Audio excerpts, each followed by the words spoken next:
History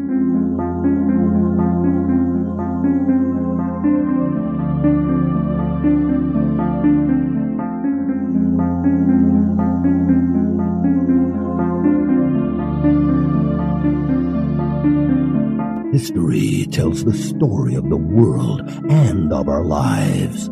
Sometimes that history goes bump in the night.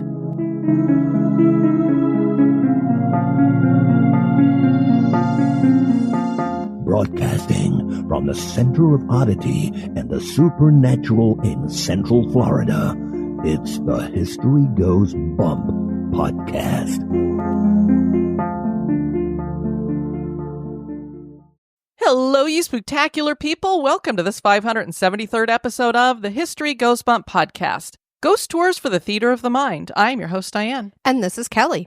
Kelly, on this episode, we're heading to Illinois to the Carlinville Courthouse. This is an amazing-looking courthouse. It's a very expensive courthouse. It's known as the $1 Million Courthouse. Oh, my. And not necessarily for a good reason.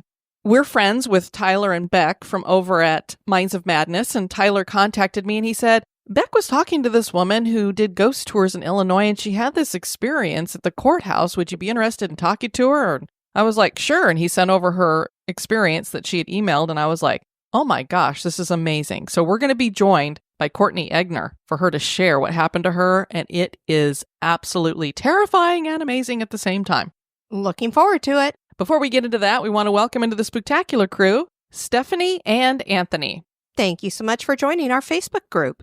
And now, this moment in Oddity.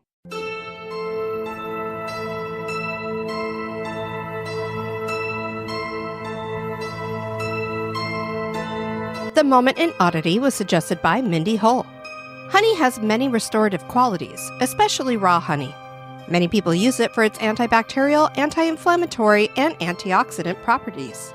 Back in 2012, beekeepers in Alsace, France, discovered that the bees in their apiaries were producing honey in unnatural shades of blue and green. Puzzled, the beekeepers determined that the cause of the unusually colored honey was due to a nearby M&M's processing plant. The waste which was housed outside was attracting the bees, who were bringing the colors back to their hives. Although the colored honey still tasted like honey, the apiculturists considered the colored honey being produced as tainted and unsellable. This problem affected about a dozen beekeepers who were already dealing with high bee mortality rates after a harsh winter.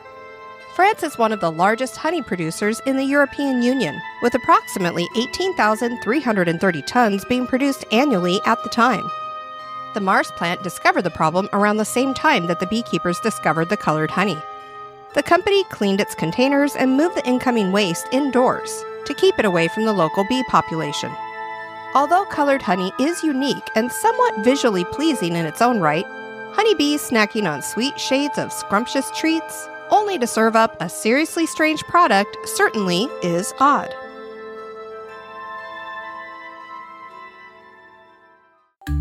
Sometimes, the wicked will tell us things just to confuse us, to haunt our thoughts, long after we've faced them. And now this month in history.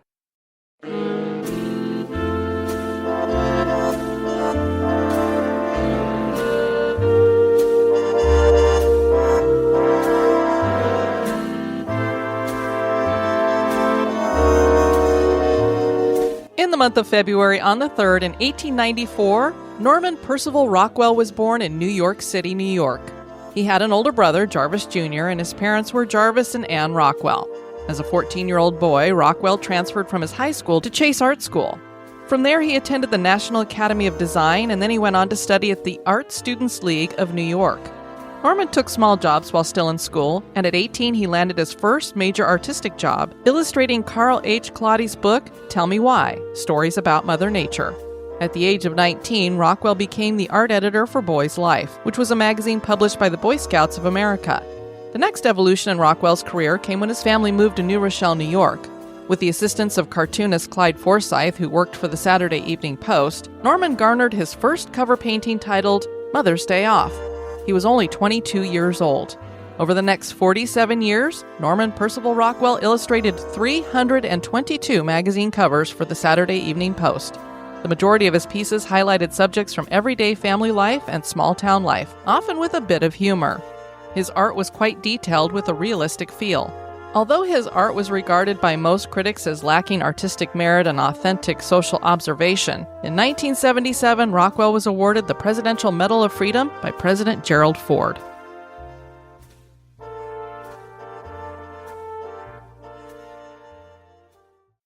Carlinville is a small-town stop along the original Route 66 and is located in Macoupin County, Illinois. The town is home to the $1 Million Courthouse, which seems a bit out of place because it's so massive and costs so much to build. The building began as a small project that ballooned out of control, surrounded by money laundering schemes and scandals. Today, the courthouse is a top tourist attraction and is the final stop on the local ghost tour. Someone who knows a thing or two about that tour and has had her own experiences at the courthouse is Courtney Egner. She will be joining us as we explore the history and hauntings of the Carlinville Courthouse.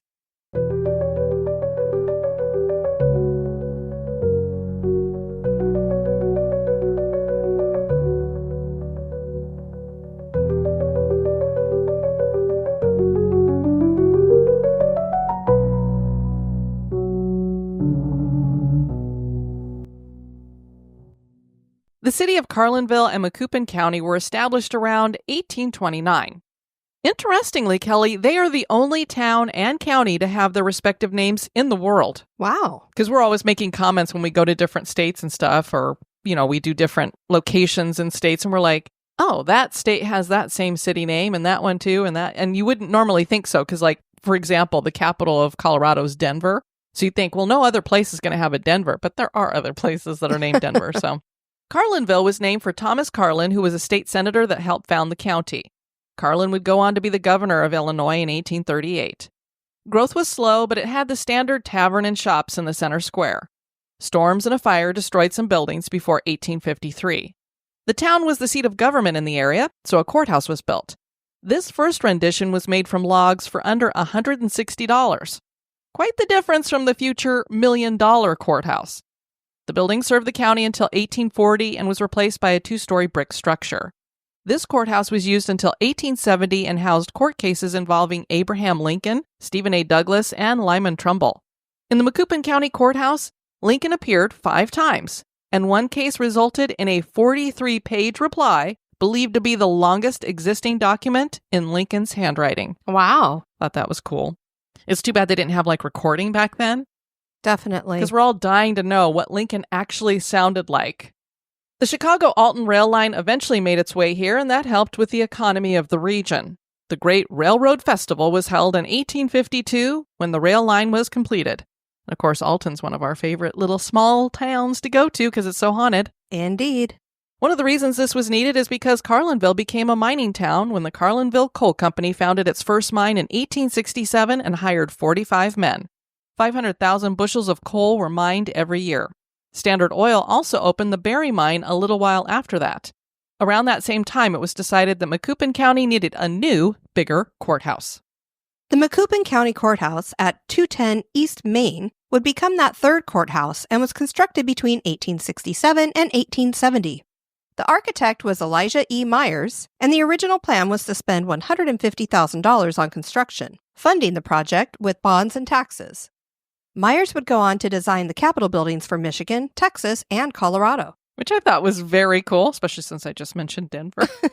But that's not why I mentioned Denver. But yeah, so when you look at the courthouse, I was like, yeah, I could see how there's a similar architect between that and the Capitol in Colorado. When construction was halted in 1870, the cost of construction had reached $1.3 million. Whoa, that's a slight elevation in spending. Just slightly. $1 million. You don't suppose I could try the same thing with a mausoleum, do you? And that's why the building was stopped. The cost had gotten outrageous. This was the second largest courthouse in the country at the time, with a courthouse in New York City taking the top spot. So imagine that. You've got New York City, which was one of the largest cities. It still is, of course, here in America. And then this little town has the second largest.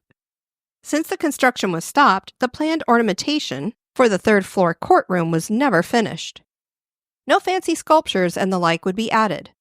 It took the county 40 years to pay off the debt.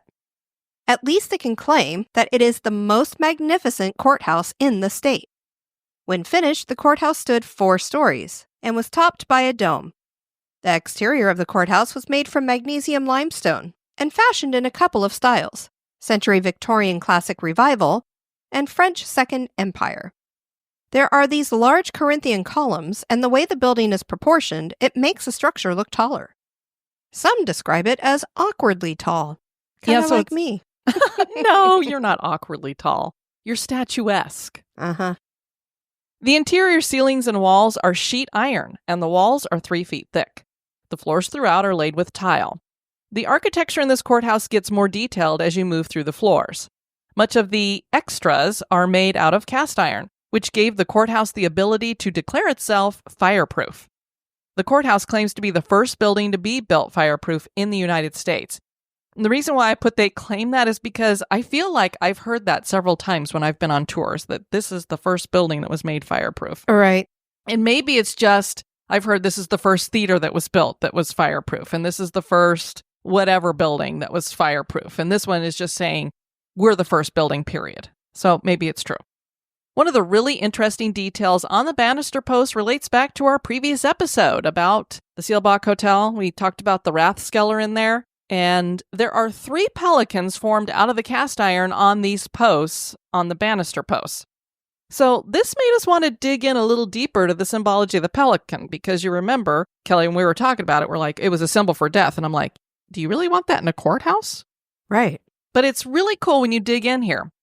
Of course, the first symbol is death, and that is from this legend that was inspired by a mother pelican. And the way this legend goes is that she will give her life for her young if she can't find food. She'll wound herself in some way so that she can feed her young with her blood.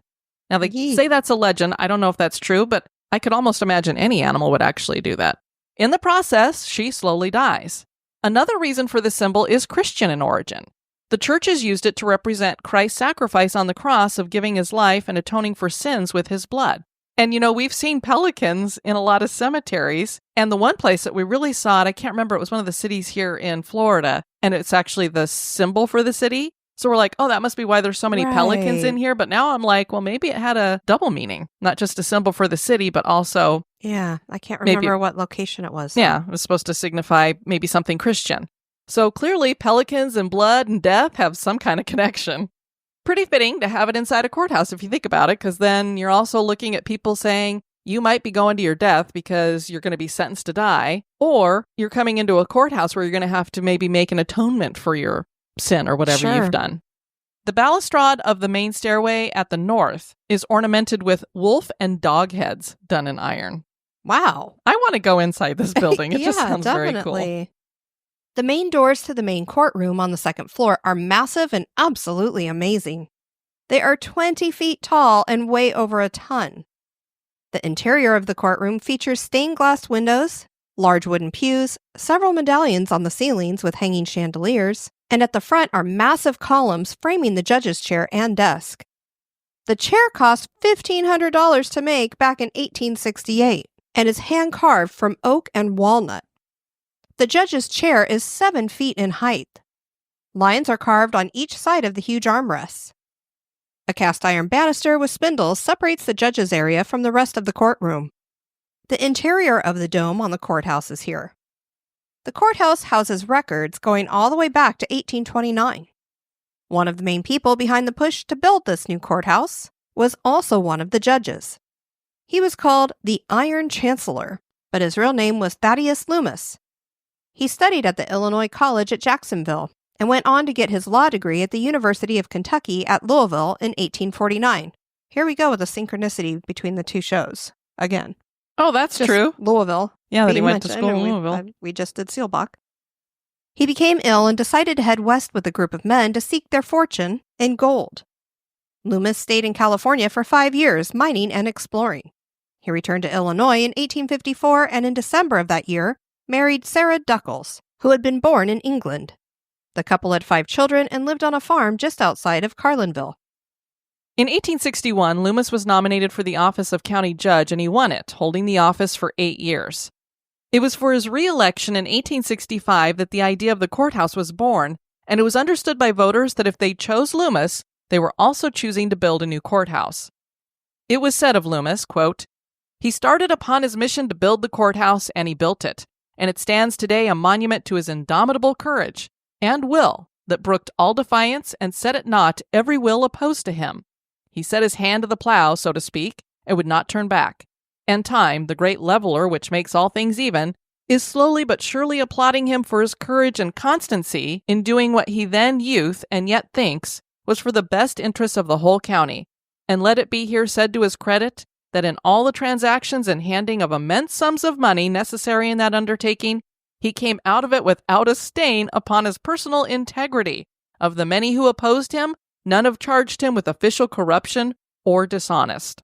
And yet, the vast cost of the building was not held as a positive, and the cries of corruption were loud. Allegations of corruption started flying against Judge Loomis and the county clerk at the time, George Holliday. And soon there were lawsuits and indictments. The courthouse was planned in secrecy under a 4-man court commission, which had absolute power by law in Macoupin County. The other 2 members were A. McKim Dubois and Isham J. Peebles. The secrecy continued as construction got underway with a 10-foot-high board fence around the construction site. Despite hiding information, local officials soon caught wind of just how much money was being spent, and they started protesting. Citizens got involved also, and they complained about taxation without representation. The battle went to the state legislature, and the politicians stuck together. So the commission won. I mean, there was so much money flying around here, they were probably patting everybody's pocket. And the citizens were the ones who ended up holding on to the bill, I guess you could say, as it usually goes. They got stuck with the bill. Yeah.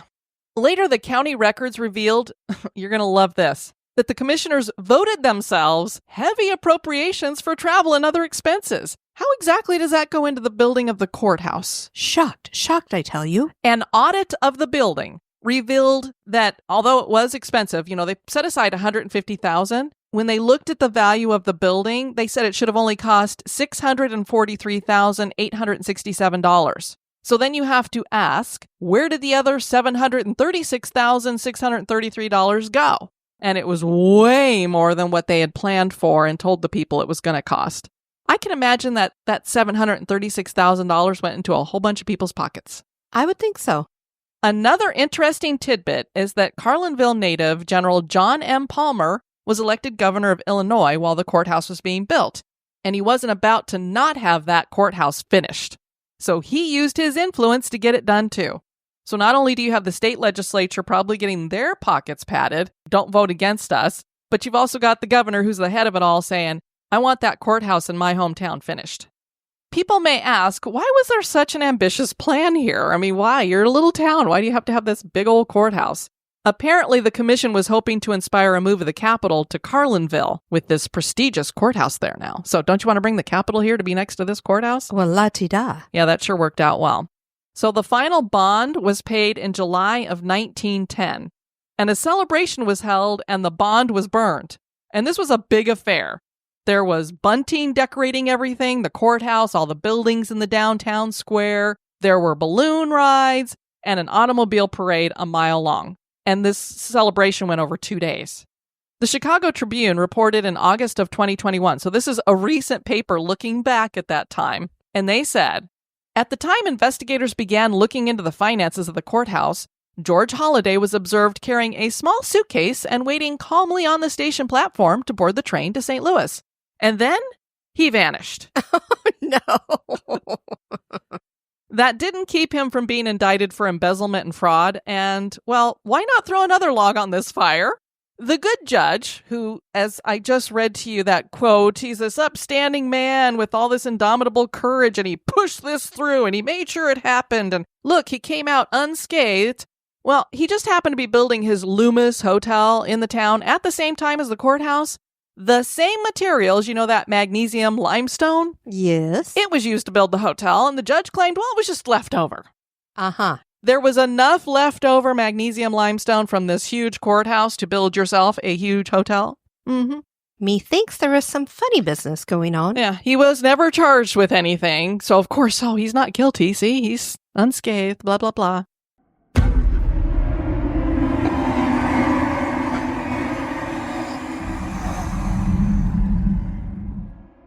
Carlinville hosts a ghost tour because several buildings in the town are reputedly haunted, and this includes the courthouse. It is thought that Judge Loomis and George Holliday haunt the courthouse. Staff at the courthouse claim to hear disembodied footsteps and the doors open and close by themselves. And remember, these are incredibly heavy doors. At night, the haunting activity ramps up. Troy Taylor's American Hauntings launched the ghost tour here, headed up by Kaylin Chardon, who also wrote Haunted Carlinville, History and Hauntings, that shaped Macoupin County. And someone who helped out with that ghost tour joins us to share her incredible experience. And now a little break for a word about one of our sponsors.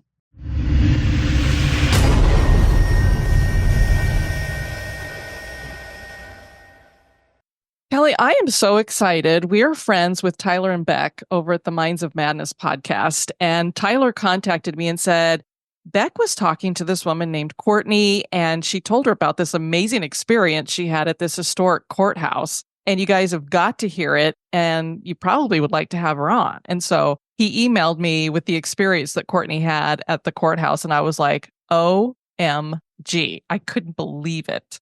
Thank you so much for joining us, Courtney. Thanks for having me. I'm excited to be here. Well, the thing we like to ask people anytime we start talking to them is, clearly, if you were part of a ghost tour, because you were helping out with this, you must be into the paranormal. So when did that start for you? I always like to joke that I had never had my own experience before. I was just a kid that was exposed to the Travel Channel way too early. So I watched a lot of like Most Terrifying Places in America. I got introduced to Ghost Adventures like when I was a preteen. So it was always just something that was like, oh, this is absolutely real because the TV said it is. So it's always just been something that's fascinated me. My mom loves horror and just anything ghost related. She loves doing road trips too. So she was always getting, I grew up in rural Illinois, so she was always getting like haunted Illinois books and different historical books about various places across rural counties. So I was exposed to it pretty early, and it's just been one of those things that I've always taken as fact, despite never having my own experience myself. I was just like, oh, okay, ghosts are real. They exist. I don't need proof to believe that. Love it. Well, I think you have some proof now. Yeah. Yeah, definitely. So you were going to college in Carlinville or near Carlinville, is that correct? I was going to college in Carlinville. So Blackburn College is located there. I think the town now, I think it's less than 5,000 people. So the college is really its own like separate part of the town, like its own little community.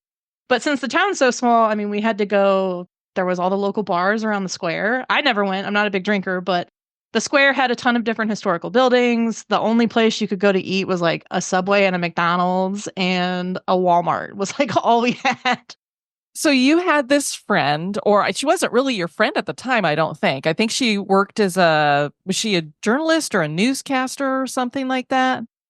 Yeah, so she was a local journalist. She worked for the local county paper, and she had interviewed me for a couple of different things that I was doing on the college campus at the time.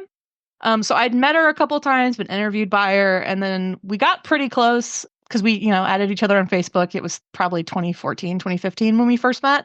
So added each other on Facebook, turned out we had a lot in common and started talking a little bit more from there. But yeah, I'd met her multiple times for various different reasons of doing different things across campus. So she decided that she was going to start this ghost tour. So what made her say, I think Courtney's somebody I'd like to ask to help me out with this? So the local paper also distributed the Burnian, the college paper of Blackburn. And I used to write articles there just for fun. They would pay me like maybe $30 an article every once in a while. So $30 is $30 when you're in college with no other job. Absolutely. So, yeah. And I would just write like some random op-ed pieces here and there. And I ended up writing a piece about alleged haunts on campus because there were tons of students that had different encounters on campus. There was a dorm that was notorious for it. There was a educational building that was notorious for it. There was also a very famous photo that was taken of an apparition that I've been trying to track this thing down for pretty much since the guy left the school and since I've started talking about what happened to me, the guy does not have the photo, but it was a clear apparition in one of the education buildings. And it was the craziest thing I'd ever seen at the time. So I wrote an article, just an op-ed about alleged haunts on campus, interviewed a couple students, and Kaylin's paper, the county paper, the Inquirer, I think it was called, distributed the Burnian across the county. So she picked up that article and read it and was like, oh, I guess she's into ghosts. So she just reached out to me probably like 3 months after that had come out and was like, hey, so do you like ghosts? Like, is this something that you enjoy? And I was like, yeah, I guess. So she had been tasked by Troy Taylor, who's a pretty prominent, I guess he's a paranormal investigator here in the Midwest. I have a couple of his books. He kind of does a bit of everything, but he puts together these historical tours in various parts of Illinois and the St. Louis area. And I guess Kaylin had gotten in contact with him because Carlinville does have a pretty rich history in terms of like how the town square was built and then the courthouse where my experience happened. There's a lot of history behind it. So I think she pitched it and then he ended up funding it a little bit. But she did the entire thing herself. She did all the research. She put together the tour herself. And then he was just kind of there helping her. So she reached out to me. It was the summer before my senior year. So this would have been 2015. She just reached out asking if I would want to help her. And my role just would have been walking behind the tour group and keeping a head count, making sure that adults weren't wandering off. So it was literally just, you're just going to walk around with us for about 2.5 hours, twice a night, Friday and Saturdays, and I'll pay you $100 a night. And I was like, okay, say less. Like, that's $100 a night Yeah. on Fridays and Saturdays. So that's $200 a weekend. I'm in college. I have no money. And I was like, plus I get to just walk around with Kaylin. Like, yeah, this will be fun. So she really just needed an extra hand just to keep all the adults in line. Cause there was like an earlier tour, which would have like some younger kids. And by would have, there was maybe out of all the tours we did, I think we encountered maybe one child that was under 18. Like it was mostly all like older adults, especially since Carlinville is right off of historic Route 66. It was one of those places where people would come up. And then the courthouse was like the big selling point. I'm getting ahead of myself, but my job was just to keep a head count the whole time that these tours were running. It was an easy job. Well, and you basically were playing the caboose. Yeah. Yeah, exactly. Yeah, that's how she described it. Yeah. And I always like hanging out with the person who's the caboose because you can get some of the best stories just talking to them while you're walking from place to place. What's funny is I always got the better stories from the people that were walking with us. We debunked one of the ghost stories that was being told on the tour because the girls who made up the rumor were on the tour. Oh, So she no pulled me way. aside and she was like, hey, I just want to let you guys know that like this building isn't actually haunted. But, like we made that up. And we were like, oh, how do you know that? They were like, well, we're the ones who started it. Oh, no. Okay, well, we've been telling people that for how long now? Luckily, it was only that one instance and it was one specific building and it was a restaurant. They said that wine glasses would fly off of the shelves at night and they would hear things. Like it was very generic. Sure. Yeah. Yeah. It's one of those, sometimes I'll have people come on and interview them about, they're like, oh yeah, I had this experience. And then you ask them about it and I don't know ahead of time. And they'll be like, well, I got this really weird feeling. Oh, okay. And that was it. We need Yeah, a we little bit more.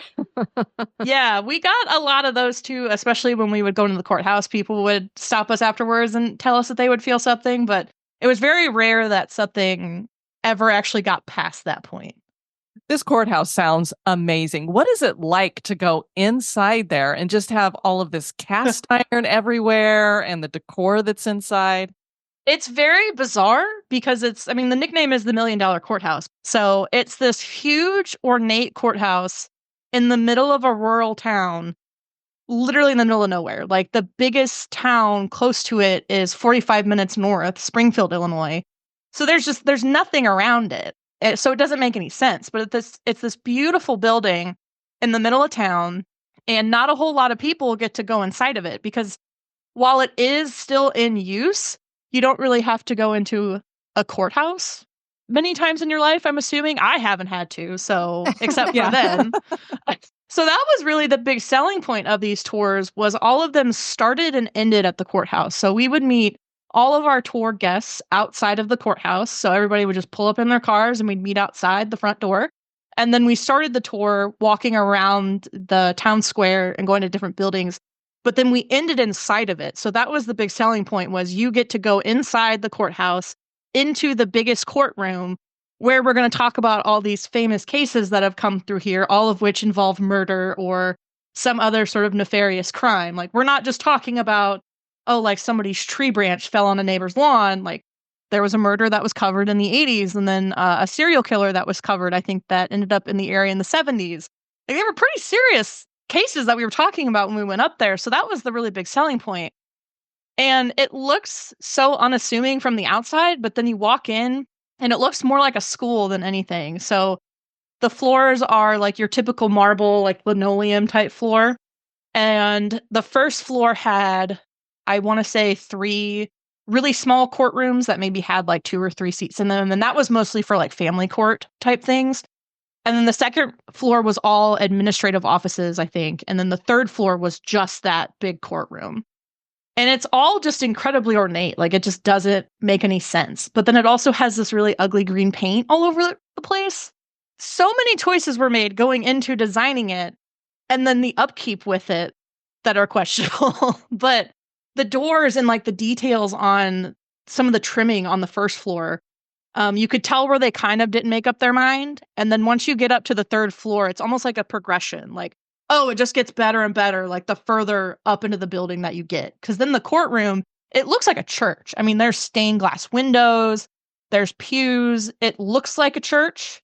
And then the doors, I mean, are like 15 feet tall. I mean, they're huge.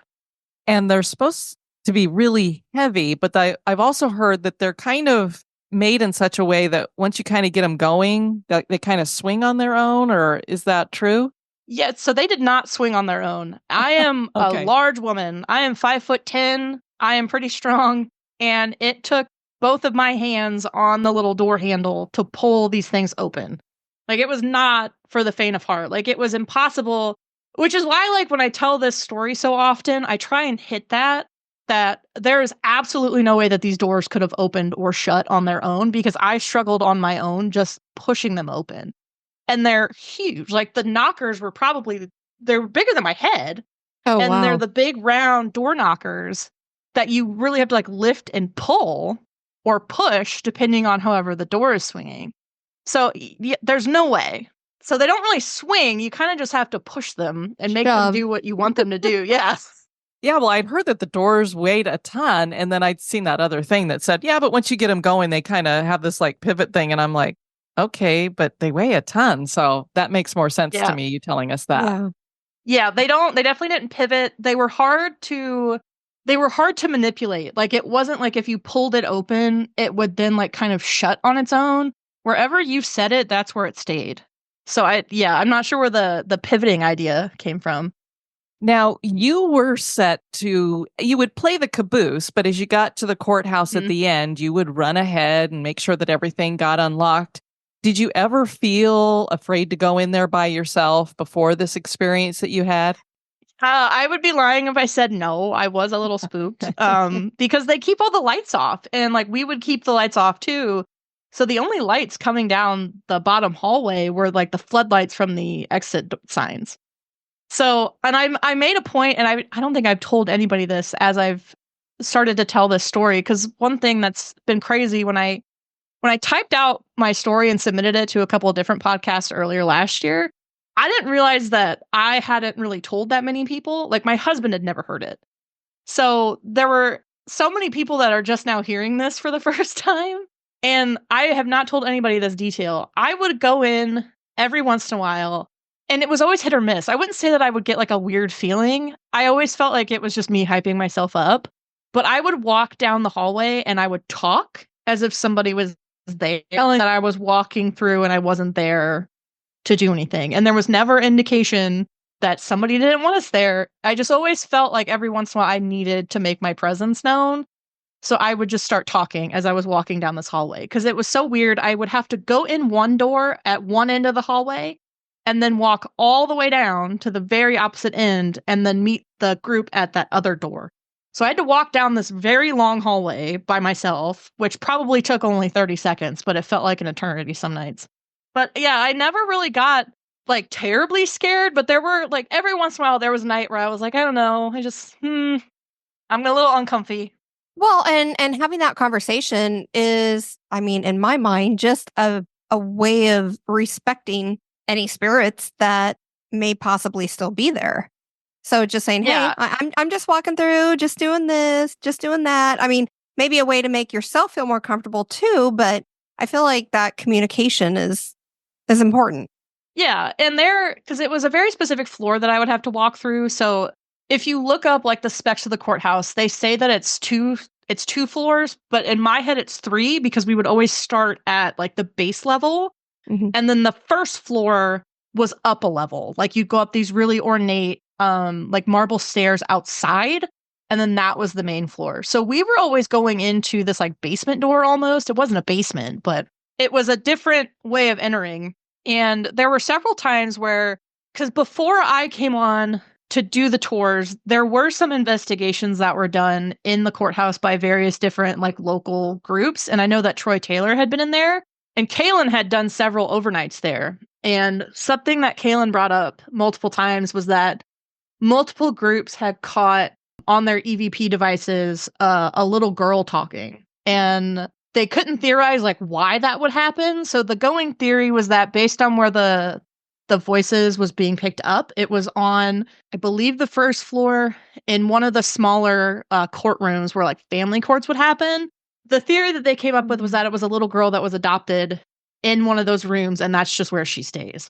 But I'd heard the EVPs before, and you can hear a little girl laugh, you can hear a little bit of talking. So having that knowledge and then walking through that same hallway, I think that was what inspired that too, of like, okay, I know that there's someone here. Yeah. So I'm just going to let her know that I am just passing by. Yeah, I mean, for us, we don't know what is a spirit, what is a ghost. And as far as we know, nobody died in this building, especially a child. So Yeah. It does make you wonder if maybe it's not something that is just she was so emotionally connected to whatever went on, like you said, in the family court, that something about either it's frozen, that emotion is frozen in there, and it's not really something that is sentient, or she's returned back there at some other point, or we don't know. Maybe she passed away at that age somewhere else, and this was just a significant moment in her life, so she returned back to that spot. I don't know. Maybe she got a family that she wanted. Yeah, that was always the theory too, because everything that was caught of her was like joyful. There was never any sense of sorrow. And I don't even think I told Rebecca this when I talked to her. There was one night early on in our tours where Kaylin and I were waiting inside because it was kind of raining that night. And if it rained, we didn't cancel the tours. We would just kind of wait and see who showed up. And then if nobody showed up, we'd just go home, which only happened once or twice. But we were waiting inside and we were on that floor and we were just having a random conversation about a concert that she had recently gone to. And we, clear as day, heard a little girl laugh down the hallway. And we both stopped. And we both looked at each other. And she asked me if I had heard it. And I shook my head. I was like, yeah, I heard it. So that was the first experience that we had in there together. And still the only experience we had. But it was so minor in terms of like what happened later, because they're not related. It was just a thing that happened. And it just felt normal. Because by that point, Kaylin had done a couple of overnights. I had heard those stories too, and we'd done a couple of weeks of tours at that point. So it just felt normal. We were like, okay, yeah, she's down there laughing. All right. Well, we have laid some great groundwork here. I have to say, we get people telling us experiences all the time, and there's a lot of times that you're like, oh, wow, oh, that's cool. When I read yours, I was like, oh my God, it is amazing what happened to you. So I'm just going to let you go ahead and walk us through step by step what happened here. So it was a normal night. It was the Saturday tour, and it was the late tour. So the later tour happened around 9:00. That was when we would start. So this would have been probably 10:30 in the evening at night. We had done several weeks. So this would have been, because we started right before Labor Day doing these tours. So this would have been like late September, early October. We were about halfway through the season, and it was a normal night. Nothing happened on the tour that happened earlier that evening. Everything went as planned. So it was very bizarre why it happened when it did. But I went to the courthouse by myself. I went and unlocked it. I let the tour in, and then I went one floor up because when I was in the courthouse, my role was to be one floor ahead because all the doors were locked. So I had this massive set of keys that we would have to go pick up from the county jail.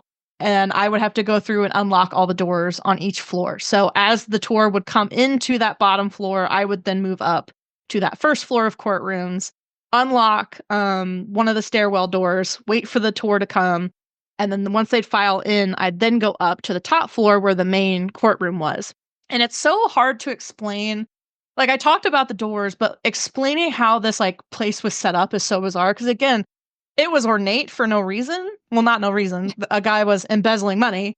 So it was really ornate. And there were a lot of like long hallways and just various different like offices.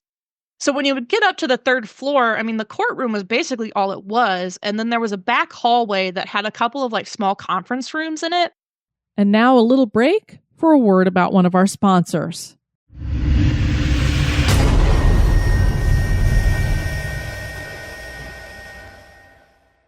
So I would come up a back stairwell, and then there were two doors that were right behind. So if you were in the courtroom itself, the judge's desk was at the very back, and then there were two doors on both sides of where the judge's desk would stand. And there were like two steps leading up to the entrance to those doors. I really hope this makes sense because it makes sense in my head.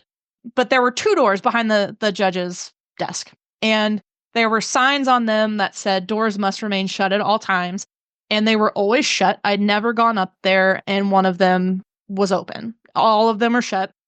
And this was also the second tour of the night, so we had already been up there one other time, and we shut everything down like we normally did, and then went right back outside. So this particular night, I walked up there on the second tour, and I walked up that hallway, and the door that was on my right, so if I'm facing the wall, on my right, that door was like slightly ajar, that's never happened before. And there's the sign that says doors must remain shut. So I kind of looked at it for a minute and was like, okay, there's no reason why that should be open. We closed it. We didn't even go through this door when we left. That's bizarre. So I walked over and I just pushed it shut.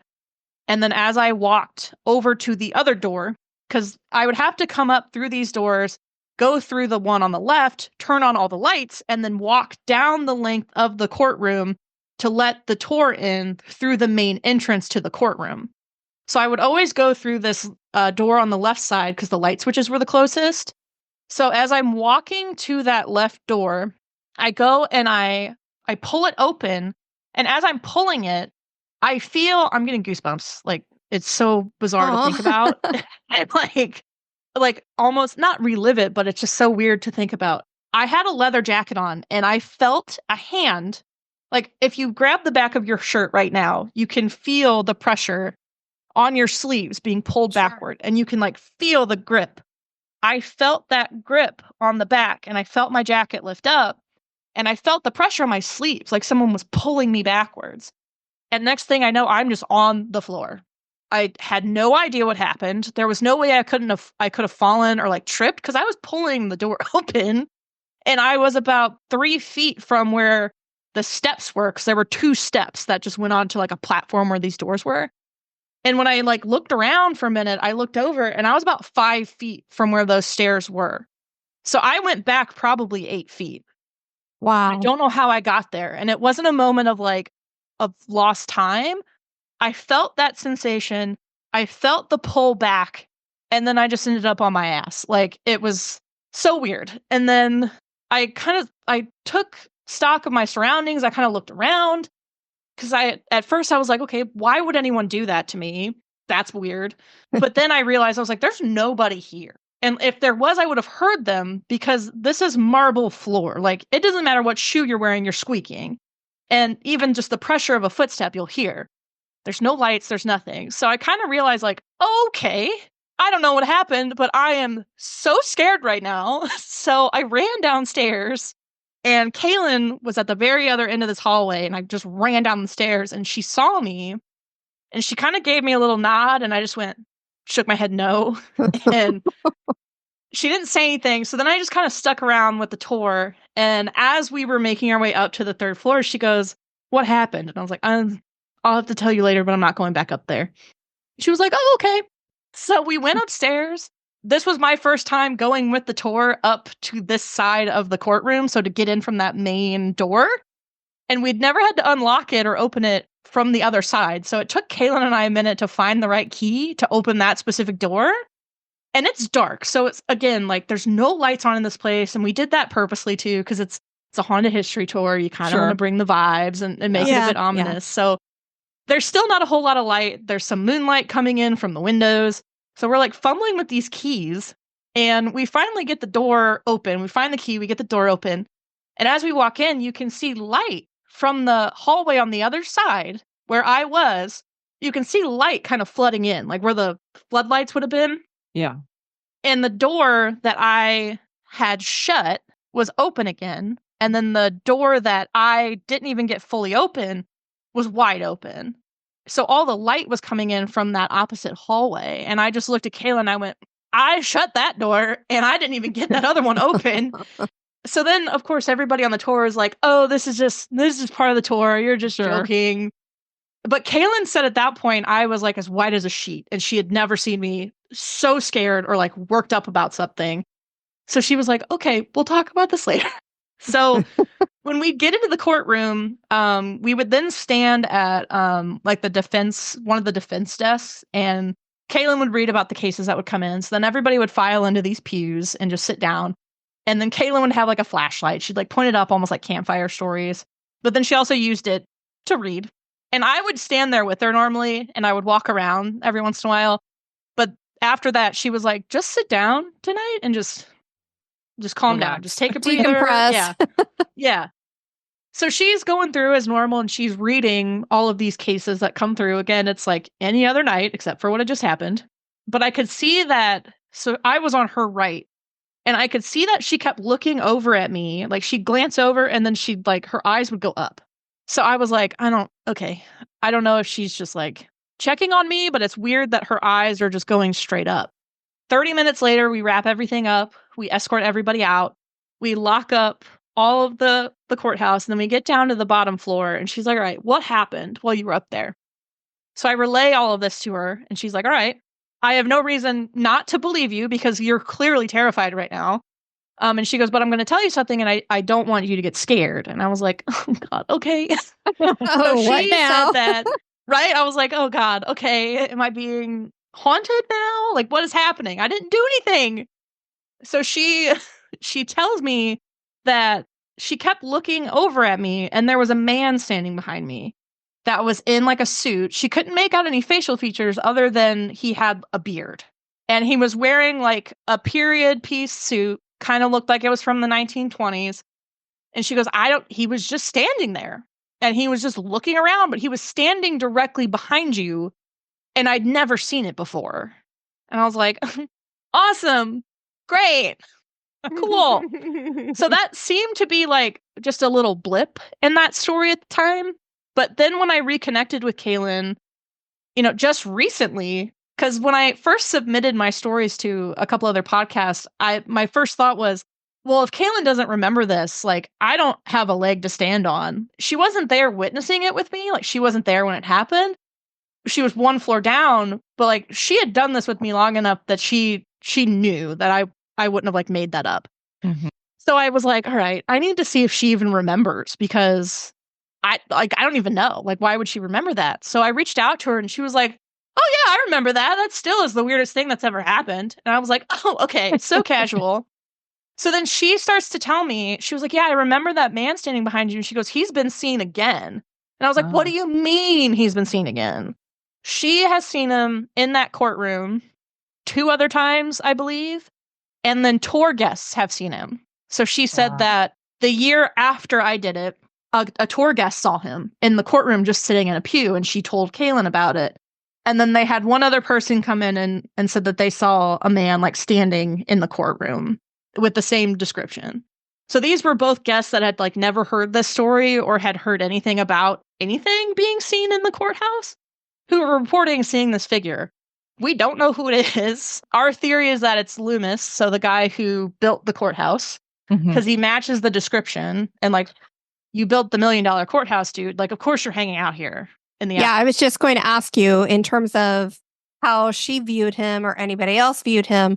Did he match up with Loomis or anybody else in the history of the building? Yeah, he did. And that's what Kaylin will tell you. Kaylin will say that it's Loomis because she's like, who else would it be? And I believe that too. I didn't see him myself, but like, why? Who else would it possibly be than the man that we're talking about for creating this courthouse? Like it lines up in like the lore of the courthouse and the history of it. Those rooms that are on either side, the way you were describing them, I immediately was thinking, is this like a judge's chambers back there? Was that ever used like a judge's chambers behind the judge's desk there? Probably was. So the judge's desk, it was just up against that back wall and it sat a little bit higher. But then the back hallway where I was, they looked like conference rooms. So I imagine that's probably where a jury was going to deliberate after cases. And very likely a judge's quarters back there. Which makes sense if this is Judge Loomis, that he would have been going in and out of those doors, maybe. Yeah. Because I was just envisioning if you were trying to go back into that area and he was like, that's off limits. And that's why there was lashing out against you in that way. And because even as I tell this story, I don't get the impression that is who or what grabbed me. Because he was just standing behind me, just sort of looking around. So I don't really have a theory. Like, I don't think it was him. I don't know who or what it would have been. But just with the history of like the story that we were telling and like how he had been spotted previously, it doesn't make sense in my head that he would have assaulted me basically for being there. It just doesn't make sense, especially since he was standing behind me. And she was like, it wasn't menacing. He was just there. I was like, okay, thanks, I guess, for watching out. Unless he was protecting you from whatever came at you from earlier. Yeah, and that was another thought that Kaylin and I had kind of discussed. Like, maybe he was protecting, but, well, maybe, that would make a cool story. Like, maybe he's there protecting the courthouse from some sort of evil entity that's there, and he's got to keep his rep good. Or he's like, I already embezzled all this money. Yeah. I mean, there was criminals there, so... And there was the other guy who was on that council too. I can't remember what his name was. I think it was George something. And he's the one that like disappeared after everything happened. And they think that maybe he might be in there too. So it makes you wonder if maybe it's him or whatever. But you have all these criminals that would have been in this courtroom. And so maybe it would be, he's like, lay off of her. The thing that I want to know, so you go flying back 8 feet. We've all fallen on our butts, and you nail your tailbone. Yeah. Did anything hurt when you hit the ground? Or were you just like shocked that you were on the ground? I was just so shocked that I was on the ground because I had never fallen in there before. And it took me a second to get my bearings because I couldn't figure out how I got so far from the door. So then when I realized what happened, I was like, this doesn't make sense. And this is not good. Whatever just happened. It definitely hurt after. I definitely felt it when I went back to my dorm room that night. But in the moment, I was just worried. I was like, I need to get back downstairs. I do not want to be in here. I need to get out. Yeah, I don't blame you. So, because at first I was like, well, maybe it picked her up and kind of gently put her down on the ground. But no, clearly this was a violent interaction that you were having. Yeah. And I've never described it as such. I've never used the word violent with it. But like I was assaulted. You were assaulted. Yeah, so that's what I would use. You were assaulted. Yeah, like what else? That far away. Would it be? Yeah. Yeah, there's just no way. Now, were there investigations that were going on aside from the ghost tours and so forth? Were there other things going on that might have created a tulpa or anything like that? Do you know? Nothing that I know of. Any time that there was an investigation, it always happened after the tours. So these things were never happening at the same time. We were always the only people in the building at the time. I know that they did a couple of walkthroughs a couple weeks before the tour started. And then once they started, I know that there weren't investigative teams in there. Okay. But it's also still a functioning courthouse. So I don't know if maybe that day that something bad just came in there that pissed something off. I don't know. Yeah, could be. It's, again, one of those things. It happened on the second tour of the night, not the first one. Like everything on the first tour went fine. And there was no indication that there was anything in there with me. There was no bumps in the night, nothing. And it just happened. This is the thing that always blows my mind when we hear people talk about a physical interaction, because something had to have had some kind of physicality about it to grab you and throw you, yet you didn't see anything. So I'm like, how does that happen? And then the kind of force that you're talking about, even for a grown man, because you're not, a little 4'6", Yeah, no, I'm 5'10". I scare most, like. Yeah, so it needed to be with some kind of force, and to make somebody literally go 8 feet, it's not like it just like pulled you down from the stairs or something. It was like it kind of threw you a little distance. So this is something that had some strength and power behind it. And that just blows my mind, because I'm like, how does something that we can't see do that? Go through whatever dimension, whatever that is, whether it's a spirit or something else that we don't understand. How does it do that? And it clearly was physical, because the way you describe it, everybody that's listening to you tell that story of having it grab the back of your jacket and pull it back, we've all felt that, whether you've gotten hung up on a door or something else. We all know what that feels like, to have your jacket like pulled up back behind you. And so it's like, what could do that? Yeah, it's so weird to think about, because it's just a courthouse. Like, this isn't some asylum or jail. Like, it's not an asylum or a jail or somewhere where there's been like reported like demonic activity, where a lot of those sort of physical altercations, well, not altercations, but those physical experiences are often in places where there is like recorded demonic activity. And there's nothing there that, to my knowledge, has ever picked up. Because again, this was 10 years ago. And I know that there has been investigations in there since then.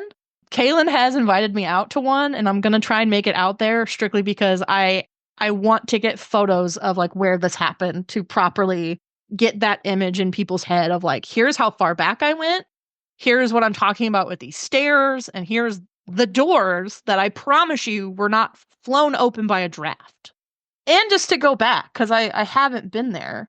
Because I always get asked too, is did you keep doing the tours afterwards? It's $200 a weekend. Like, yeah, I still do. But did you walk through the courthouse by yourself again? I absolutely did not. Kaylin told me I did not have to do that. Yeah. So after that night, Kaylin was like, you do not have to walk to the courthouse by yourself. You do not have to go any further than you want to. And I was like, awesome, because I'm not. So I always stayed with the tour after that. Yeah. And it added like another, I don't know, 10 minutes maybe to the tour time, just to get up to the floors, find the keys. And that was it. It was really just a convenience thing. But yeah, she never made me do it again. And I never went up there again by myself. So, but even then, like, I wasn't hesitant to go back the next weekend. Like, I did have that thought in my head of like, okay, we're going back. What are we going to do? Psyching yourself up for it. Yeah. And immediately Kaylin was like, you do not have to do this by yourself. And she had even asked me, like, later that week, that Thursday night before, she was like, do you want to keep doing this? Like, you don't have to. And I was like, you're paying me $200 a weekend? Yes, I'm going to keep doing it. Because then I found out she actually had 2 other people on board to be the caboose before I came in that both quit on her after like 2 tours. Oh. She said that they never experienced anything. Yeah. Okay. She said that they never said anything, but I think just the vibe of just walking in there by yourself, and like, also, I'm 30 now, so I get it. I think one woman was in her like late 20s. Those tours went on late. Like, yeah, I'm so tired at the end of the day. Yeah. Especially with those Saturday night tours. Yeah. Especially with those Saturday night tours. I wasn't getting back to my dorm room until, 11:30. So, but luckily, I was only 22. Well, I have to tell you, we've heard a lot of experiences through the years, all different kinds of things. And it is very, very rare, not only for somebody to be touched physically, but to have something where they would coin it as an assault.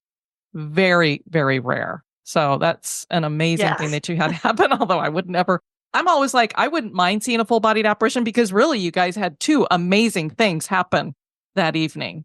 You didn't see the full-bodied apparition, but Kaylin did. And that's very, very rare to see a full-bodied apparition. So it's just like, wow, something was pegging that night for sure with you guys. Yeah.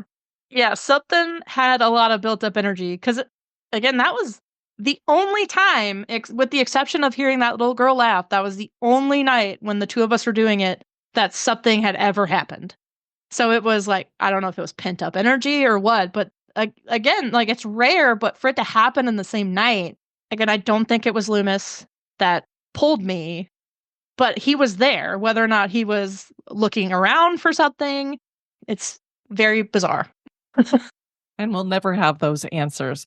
So after that, you said that was 10 years ago. Have you had anything else that you would call an unexplained or paranormal experience since then? I have not. And she's like, thank God. Yeah, thank God. Again, it's one of those things. I was just exposed so young, and it's always been something that I've seen as fact. I didn't need the proof, but now I have it. So if I wasn't a believer before this, I mean, I absolutely would be now. I'd be crazy not to.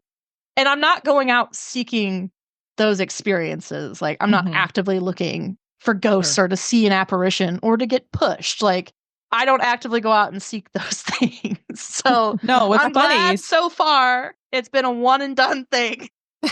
Yeah, it's funny. You watch Zach walk into places all the time and he's like practically begging them to do something and you're just minding your own business and there you got it. Literally, I'm just trying to open a door and turn on some lights.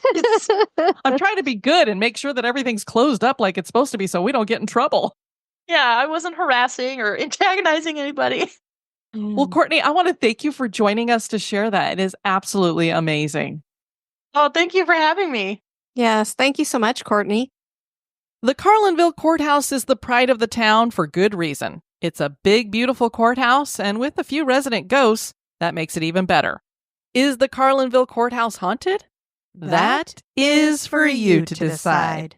Really sounds like something to see. Absolutely. And wow, how about Courtney's experience? I mean, to be bodily picked up and thrown back? Yikes. You know, we've commented on other episodes. We just have these little tame touchings and stuff like that, so it makes it hard for us to believe when we hear from people that they were like, when we met up with Daryl, the ghost hunter, and he'd been at a location where it picked him up and threw him into a bunch of chairs or something. Yeah. You just sit there and go, really? But then when you hear from other people the same thing, especially somebody who's just a regular person like Courtney, not some famous ghost hunter out there. Yeah. It's like, it can wow, happen. how terrifying. Just a little. Surprised that she even went back in there. I would have ran out and been like, you know what? I'm not going back in there, at least not tonight. We'd love to have you guys check out our website at historygoesbump.com. And if you'd like to send us some feedback, you can do that at historygoesbump@gmail.com, or you can leave comments over at any of our various social media, including YouTube. Please subscribe to us over there. We're almost to 5,000 subscribers on YouTube. We'd love to get there in like the next month. Yeah, that would be amazing. So if you want to help us out with that, please do that. Share the show. We got a comment under the Aiken Red House from Michael Adams. He says, I've been there. Wonderful place to visit. Although I did not see any full apparitions, I did have some experiences with the feeling of children running around. Aw. The presence of a woman in the room with the bathroom and the big copper tub. As I was leaving and turning in our audio guides down in the basement area, I did meet an enslaved gentleman named Mr. Tom. He was not a young man by any stretch, but he told me how much he loved being there and how they treated him well. He was a good man. Thanks for the episode. So when Michael says he met Mr. Tom, didn't see him, but felt him. And he must have been able to hear him. Yeah, had a conversation. Michael, we need to know more. Do you have some kind of like sensitivities or something? Well, clearly. How interesting. Thank you so much for sharing that with us. I want to thank you all for joining us on this episode. I've been your host, Diane. And this has been Kelly. You take care now. Bye-bye. This episode is brought to you by our executive producers. Be sociable. Drop the chain rattling, neck biting, and shape shifting, and join us on Facebook and Twitter at History Goes Bump. Like the page and follow us.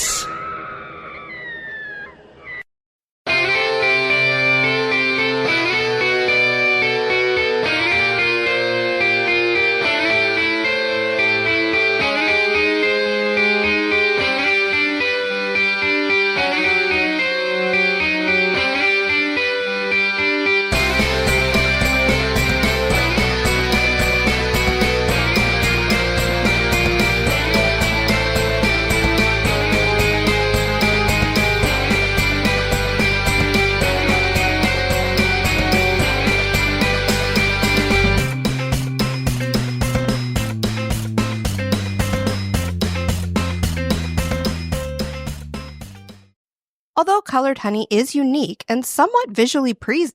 It was visually pleasing. Good grief. Which seems a bit out of place because it's so massive and costs so much to build. To build? To Bill. To build. To Bill. Are you writing something to Bill Richardson?